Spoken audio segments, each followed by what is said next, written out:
Meow. So the little kitty drawing that you see to the left is actually not the one that I'm working on. It was my practice run, so it was the one that I did before the one I'm doing now. So you get to watch this one, and then at the end, you could tell me which one you like better. So I really take my time to feel my way around and get the right shape. And I often end up with some extra lines, but that's okay because if you look at the drawing on the left, you'll see that that one has extra lines too, and they are what gives it some of its tone and texture in the back. So those extra lines kind of fade away into background tone. I want to get my shapes right before I move on. It's really all about shapes and angles at this stage. I'm just kind of feeling my way around. I'm not worrying about it looking exactly perfect. I'm aiming more for character than anything and that rhythm and flow, the energy. And that's that back paw. And I just allow the crossover to happen because I find if I worry about crossover, about not getting crossover, then I don't tend to get that nice flow and get things into the right places.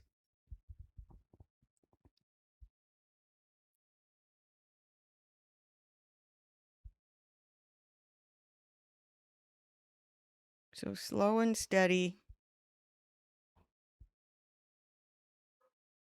Only the lines that are important. It's a cat. Cats are fluffy, so they don't have real stark lines on them. You know, except certain spots like the ears and the eyes and the paws a little more. But if we put too many stark lines within the body, we take away from the fluffiness. I'm just finding the spots for the eyes now.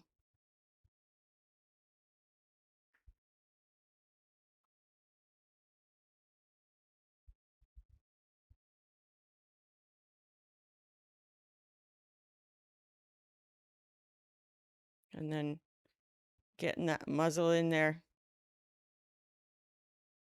See how the muzzle kind of magically appears?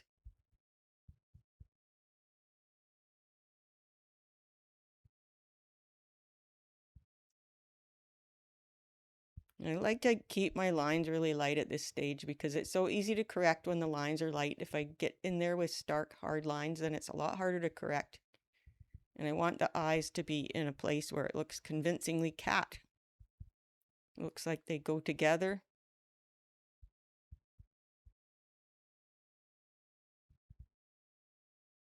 So I like to take my time.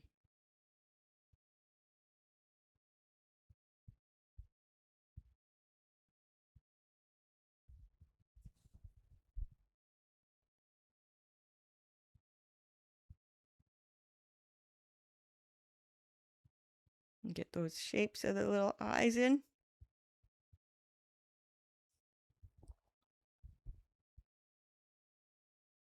And still nice and light at this stage because if I wanted to, I could erase those eye lines enough to correct with light lines like this. But once I get into the more stark lines, the darker lines like I have in the finished drawing on the left, it's harder to erase.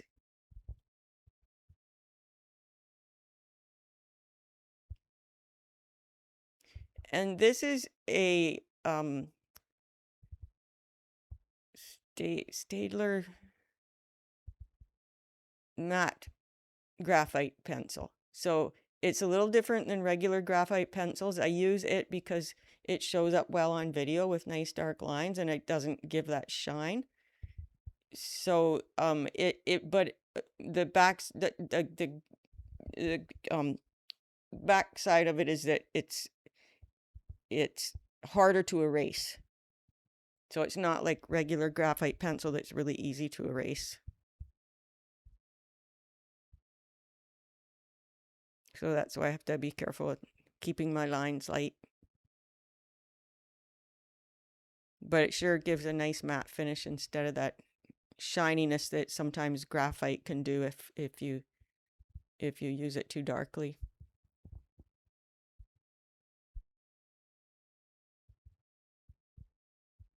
But I'll talk about supplies a little more in another video.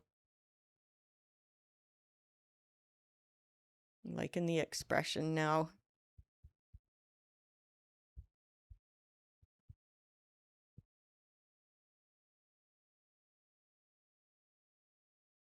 I can darken the eye lines up a bit now. I'm getting happier with my shape. And the pupils.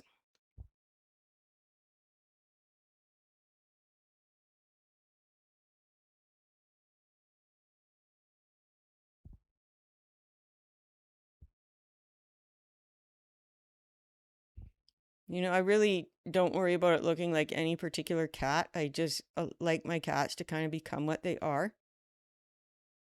I get inspired by cats and then I make an interpretation of them, aiming for character and soul more than anything, rather than perfection.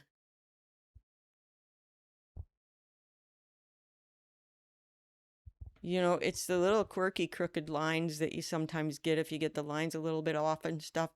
If you worry about all that and fix everything, you get that kind of stiff, lifeless look. But if you just embrace it, it really adds that quirky character to it.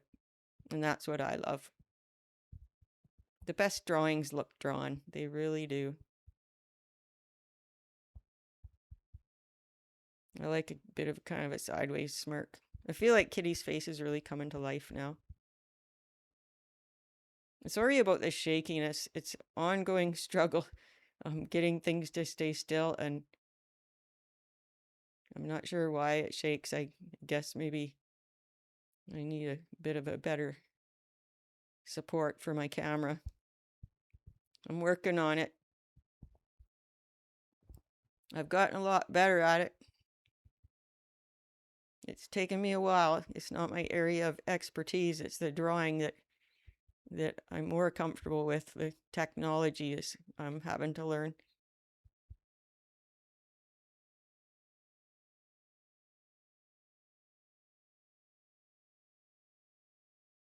So I love to hear about your cat or where you're from in the world. Let me know in the comments.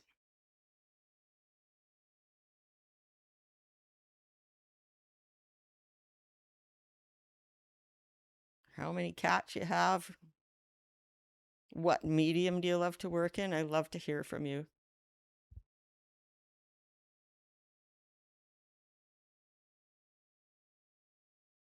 I'm liking that little facey now. We'll get working on the rest of the bod pretty soon.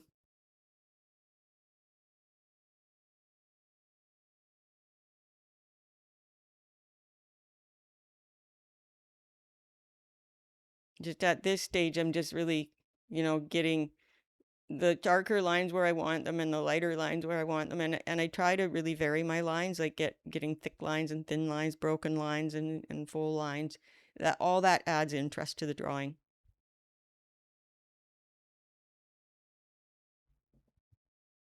And those cute little toe lines. I don't worry about getting them exactly where they should be as long as I get some toe lines in. I like the spontaneous look more than the perfected look.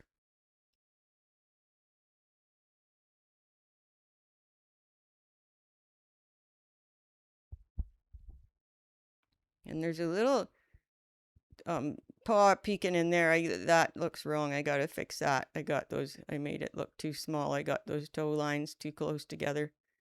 Just a suggestion, maybe like one line. Not even one line, I guess. And there's a tail there too. Part of a tail anyways. We won't continue the whole thing. Just a suggestion of a tail and some suggestions of hair. I don't draw every hair. I just put suggestions of hair here and there. Because we know it's a cat and we know cats have fluff. And if you look at a cat across the room, you don't see every hair. Even if you look at a cat up close, you don't see every hair. You see suggestions of hair. You drive yourself nuts trying to draw every hair and fur. You know, it's a question I get asked often though is how do I draw fur? Well, I don't really draw fur. I just draw suggestions of fur. And draw with your eraser too, you know, because if it if you've got too stark of lines and you need them to fade around the corner or whatever, get your eraser out. Use that.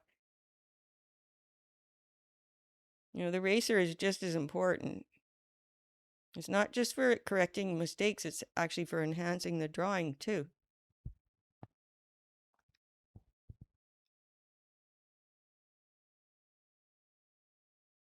And a fine line eraser is great because then you can get into those places without erasing everything else around it. Speeding it up here a little while I put some markings in. Just going to go twice as fast. And again, I don't go exactly where the markings are that I see on the particular cat. I go by what the drawing needs, where it needs a little bit of filler here and there, a little bit of energy here and there, a little bit of movement here and there. Darken up the eye lines. Help those eyes really stand out because they're really the windows to the soul, aren't they? And where a lot of the expression from the cat is. So far, which one do you like better? My practice run or this one?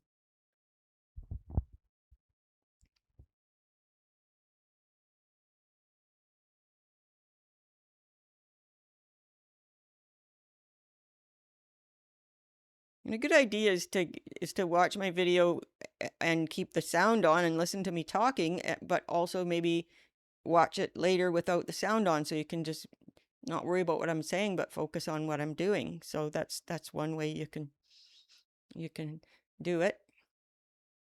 I'd love to hear what works for you. And some whiskers were slowed back down to the normal speed now.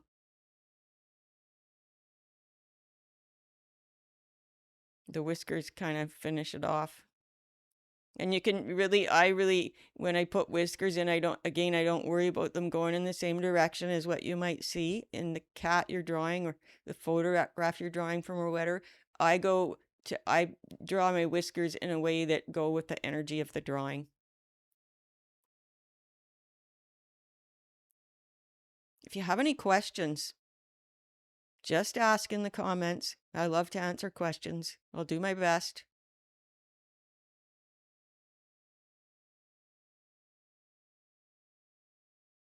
So which do you like, the kitty on the left or the kitty on the right the best? Or do you like them both the same?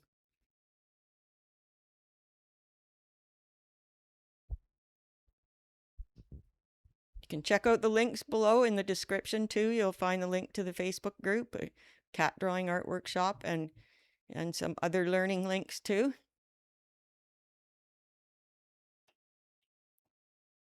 Felt that chin was a bit stark. I'm going to change it a little bit.